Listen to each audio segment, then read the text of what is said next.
Thank you for your time today, and thank you for the invitation to speak to this important committee. I'm going to summarize my testimony with 3 salient points as I think about this from a marketing perspective. First things first is product development. The product that you're looking to build, as Dr. Spellman said, is this integrated matching engine. As you look at consumer matching engines, you want to focus on sites like Amazon.com as good examples because, as she said, they put tremendous burdens on the sellers to maintain and provide accurate information at very low cost of entry for individual consumers, whereas sites like Monster.com or Match.com put much more of the burden on the individual, and given the dynamics that you're trying to create with the culture of service, you want the bar to be as low as possible for those folks to enter. Similarly, Amazon is a master of multi-channels.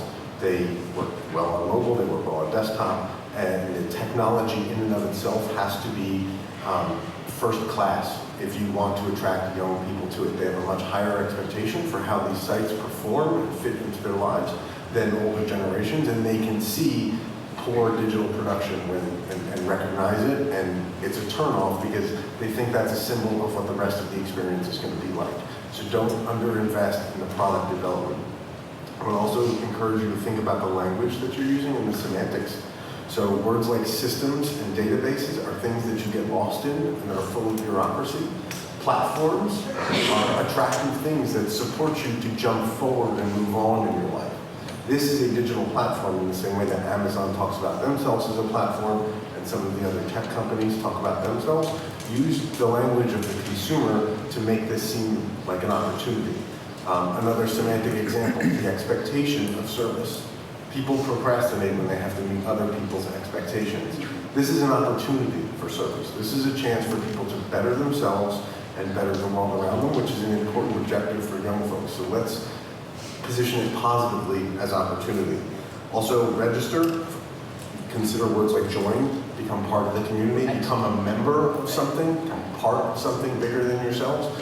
Registration immediately implies bureaucracy and things that I don't want to do. I have to register my car at the DMV. This is not what we're trying to sell here.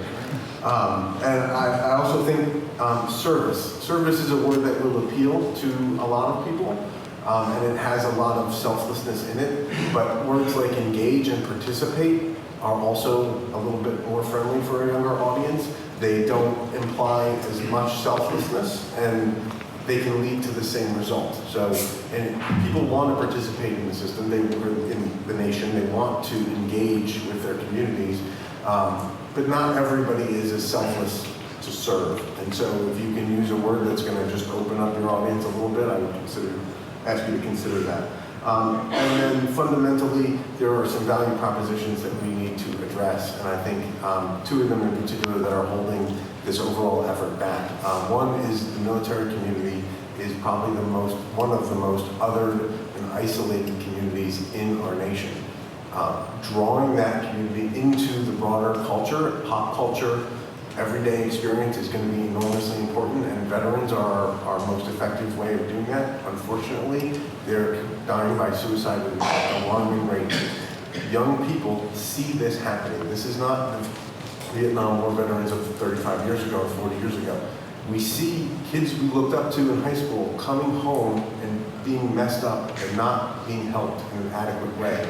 And the fundamental value proposition of military service, which is a few years of service, potentially for a college education or some job training, is fundamentally a lousy proposition when you know you're going to be left in the cold when you come home. And I know that's not the story for every veteran, but fundamentally, if we don't change the way people are treated after their service, it's going to be structurally difficult to continue to recruit them to serve. Lastly, most of our public officials routinely trash public service and public servants. The idea that the American government is the problem, or that it should be drowned in the bathtub, or that government employees, our teachers, our cops, our firemen, our soldiers, it is unprecedented the amount of damage that we do to the idea of participating in something by continuously degrading it. I know this committee can't stop every politician in both parties from saying things like that, but what we can do is create an opportunity to counter the narrative. American volunteers and governments landed on the beaches at Normandy. They landed on the moon. They created the internet, created the highways. We've done phenomenal things in the country, and the government has achieved many of them. We need to tell those stories in a modern, sophisticated, ever-present, always-on, multi-hundred-million-dollar style. This is fundamentally the government needs to brand itself and become something that Americans can be proud of once again, instead of something Americans want to eliminate. Thank you.